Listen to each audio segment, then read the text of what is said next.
ପାନ ବରଜରେ ଲାଗିଲା ପୂର୍ବ ଶତ୍ରୁତାର ନିଆଁ। ଜଳିଗଲା ବରଜ, ଉଜୁଡ଼ିଗଲା ଜୀବିକା।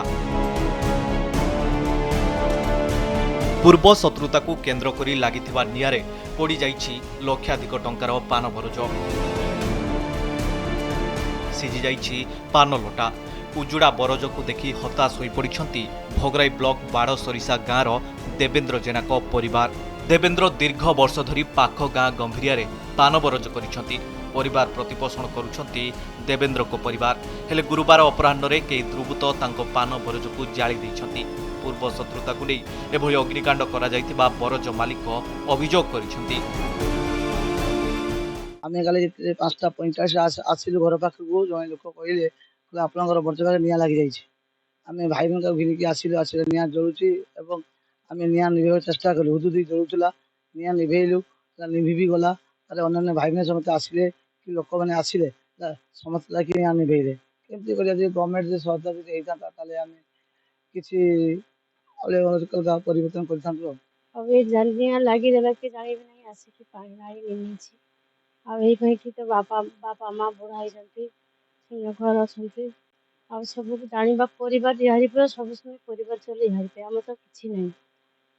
ଇହାରି ପୁରା ଚଲେ ଏକାଜି ଆପଣମାନେ କି କରିବେ। ଆଉ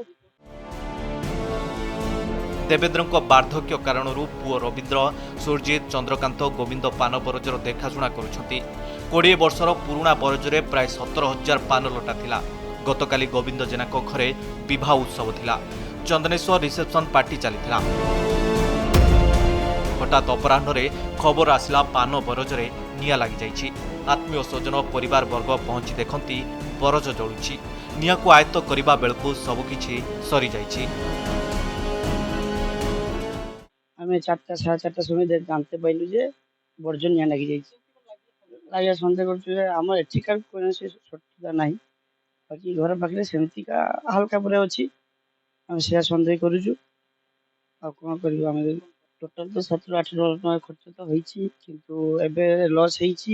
ଆମେ ଚେଷ୍ଟା ଚଳେଇଛୁ, ତ ବଞ୍ଚିବାର ଆଶା ନାହିଁ। ତଥାପି ଏ ବରଜର ଯାହା କ୍ଷତି ହେଇଛି, ଏମାନେ ତ ଏଇ ପାନ ଚାଷ ଉପରେ ଚଳନ୍ତି, ଆମ ଏରିଆ ଲୋକ ଚଳୁ। ତେଣୁ ତାଙ୍କର ତ କିଛି ସଂସ୍ଥା ନାହିଁ।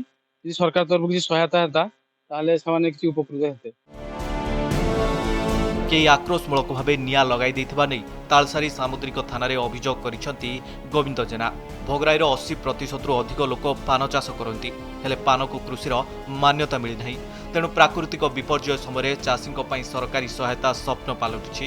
ଏହି ଅଗ୍ନିକାଣ୍ଡ ପରେ କେମିତି ପାନ ବରଜକୁ ସଜାଡ଼ିବେ ତାକୁ ନେଇ ଚିନ୍ତାରେ ପରିବାର ଲୋକେ। ଜଳେଶ୍ୱରରୁ ସୁଶାନ୍ତ ମଣ୍ଡଳଙ୍କ ରିପୋର୍ଟ, କନକ ନ୍ୟୁଜ୍।